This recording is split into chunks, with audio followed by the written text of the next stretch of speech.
नमस्कार दोस्तों। ज्येष्ठ माह हिंदू धर्म में एक महत्वपूर्ण महीना माना जाता है जिसमें कई धार्मिक पर्व और व्रत आते हैं। इस माह में दान, धर्म और पूजा पाठ का विशेष महत्व बताया गया है। यहाँ ज्येष्ठ माह से जुड़ी कुछ प्रमुख धार्मिक कहानियाँ और उनसे मिलने वाली सीखें दी गई हैं। दोस्तों, 1. गंगा दशहरा की कहानी और सीख। कहानी इस प्रकार है। ज्येष्ठ माह के शुक्ल पक्ष की 10वीं तिथि को गंगा दशहरा मनाया जाता है।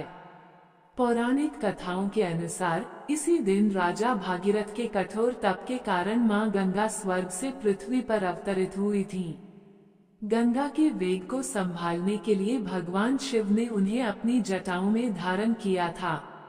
ये कहानी हमें ये सीख देती है कि राजा भागीरथ की अथक तपस्या और दृढ़ संकल्प ये सिखाता है कि यदि हम किसी भी लक्ष्य को प्राप्त करने के लिए पूरी निष्ठा से प्रयास करें तो सफलता अवश्य मिलती है। गंगा नदी को पापों का नाश करने वाली और शुद्धि प्रदान करने वाली माना जाता है। ये हमें सिखाता है कि हमें अपने कर्मों पर ध्यान देना चाहिए और पवित्र जीवन जीने का प्रयास करना चाहिए।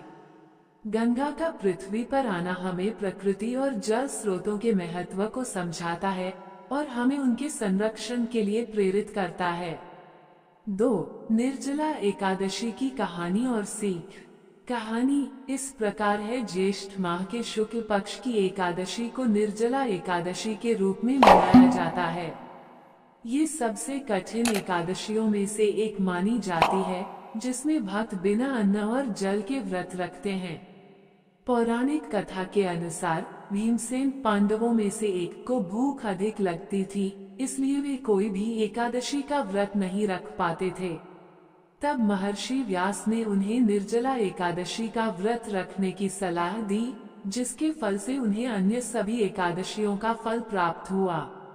दोस्तों, निर्जला एकादशी का व्रत आत्मसंयम और इच्छा शक्ति का प्रतीक है।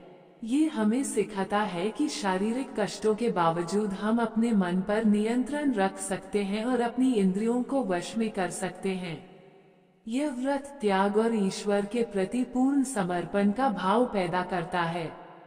वैज्ञानिक दृष्टिकोण से भी एकादशी का व्रत शरीर को डिटॉक्स करने और पाचन तंत्र को आराम देने में सहायक होता है। 3. वट सावित्री व्रत की कहानी और सीख। कहानी इस प्रकार है। ज्येष्ठ माह की अमावस्या को वट सावित्री व्रत मनाया जाता है। इस दिन विवाहित महिलाएं अपने पति की लंबी आयु और अच्छे स्वास्थ्य के लिए बरगद के पेड़ की पूजा करती हैं। पौराणिक कथा के अनुसार सावित्री ने अपने पति सत्यवान के प्राणों को यमराज से वापस लाने के लिए अपनी दृढ़ इच्छा शक्ति और पतिव्रता धर्म का प्रयोग किया। सावित्री का पति के प्रति अगाध प्रेम और निष्ठा हमें संबंधों में वफादारी और समर्पण का महत्व सिखाती है। यह व्रत परिवार के कल्याण और पति के अच्छे स्वास्थ्य की कामना से जुड़ा है, जो हमें परिवार के महत्व और उसके लिए किए गए त्याग को दर्शाता है। बरगद के पेड़ की पूजा हमें प्रकृति से जुड़ने और वृक्षों के महत्व को समझने की प्रेरणा देती है। 4. शनि जयंती की कहानी और सीख। कहानी ज्येष्ठ माह की अमावस्या को ही शनि जयंती मनाई जाती है, क्योंकि इसी दिन न्याय के देवता शनिदेव का जन्म हुआ था। दोस्तों, शनिदेव को कर्मों के अनुसार फल देने वाला माना जाता है।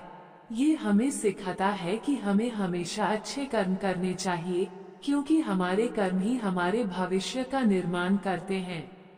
शनिदेव न्याय और अनुशासन के प्रतीक हैं। ये हमें जीवन में अनुशासन बनाए रखने और सभी के साथ न्यायपूर्ण व्यवहार करने की प्रेरणा देते हैं। शनि की दशा में अक्सर व्यक्ति को कठिनाइयों का सामना करना पड़ता है, जो हमें धैर्य, परिश्रम और सहनशीलता का महत्व सिखाता है। दोस्तों, ज्येष्ठ माह की ये कहानियाँ हमें जीवन के कई महत्वपूर्ण पहलुओं पर प्रकाश डालती हैं। ये हमें धर्म, नैतिकता, आत्मसंयम, त्याग, प्रेम, दृढ़ संकल्प और कर्मों के महत्व को समझाती हैं। इन कहानियों से प्रेरणा लेकर हम एक बेहतर और अधिक सार्थक जीवन जीने का प्रयास कर सकते हैं। दोस्तों वीडियो लाइक शेयर सब्सक्राइब करें।